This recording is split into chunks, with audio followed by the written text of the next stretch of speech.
Hey, what's going on guys? My name is Silentcore and today I'm going to be showing you some Witcher 3 Wild Hunt gameplay. This game just came out a few days ago on PC, PS4 and Xbox One, and it's basically a fantasy RPG open world game, and I've been looking to get into a new RPG for quite a while now, and this one has really hit the spot for me.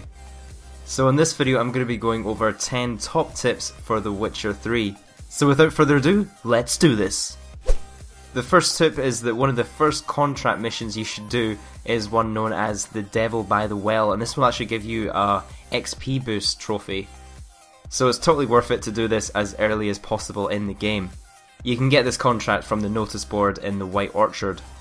Tip number 2 is that you should always meditate and save before any big battle. It definitely helps out in case you die. You don't want to be loading back from one of your old saves, so you want to be just loading back in right before the battle, and you can go and give it another try. And the meditating is pretty awesome because it not only fills up your HP bar completely, but it also refills all of your potions. Now I've actually heard that meditate doesn't work on some of the higher difficulties, but I was just playing on the normal difficulty, so if you guys are playing on the default difficulty, this will work. The Witcher 3 seems to have some really big fall damage, and just jumping from, say, a 5-foot ledge can leave you with hardly any health. However, there's a little trick to avoid this though. When you're falling from great heights, what you can do is hit the jump button again right before you hit the ground, and what you'll do is you'll turn into a little forward roll, and that'll help you absorb some of the impact, and you'll hardly take any damage from this. Tip number 4 is that one of the best things to invest your skill points into are signs, and you should definitely use them whenever they are available. It's also worth investing your points into one skill rather than spreading them all out on too many different things. It's much better to focus and be much more efficient on one certain thing. The next tip is to do with riding on your horse, and sometimes your horse can get a bit scared when it's faced with enemies. However, you can use your Axe Eye ability on your horse, and this will actually reduce its fear level. So when you see your horse's fear level going up, just hit the R2 to activate this ability, and it'll start to go down. Tip 6, fighting on horseback will actually increase the strength of your attack.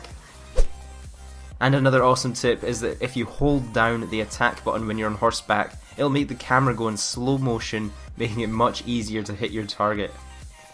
As you'll see in the gameplay, I managed to slice this guy's head straight off. Tip number 7 is that you should definitely explore and find places of power. When you find one of these, it'll grant you 1 ability point, so try and find as many of these as you can. The next tip is that you should just loot everything you can carry. It's really useful later on for alchemy and also crafting, so just anything you see lying around, definitely loot everything because you never know what you might need later. Tip number 9, if you're having trouble killing any specific enemies, you need to check their weaknesses. So if you go into their options and into the bestiary, you can check what sort of weaknesses any enemy has, and you can actually exploit them by using those weaknesses. And that leaves us with the last tip, tip number 10, and just a quick one. As tempting as it may be, do not sell your starting armor. You can actually upgrade it using the crafting system, so definitely don't be in a rush to sell your starting armor.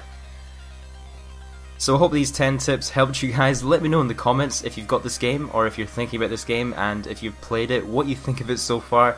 I'm definitely really enjoying it. It's definitely going to be a game that I see myself playing for a little while. So I'm definitely looking forward to putting a lot more hours into this one, and let me know if there's any more gameplay you would like to see of this game. Don't forget to leave the video a cheeky like before you go, it really helps out my channel, and I'll see you guys in the next one.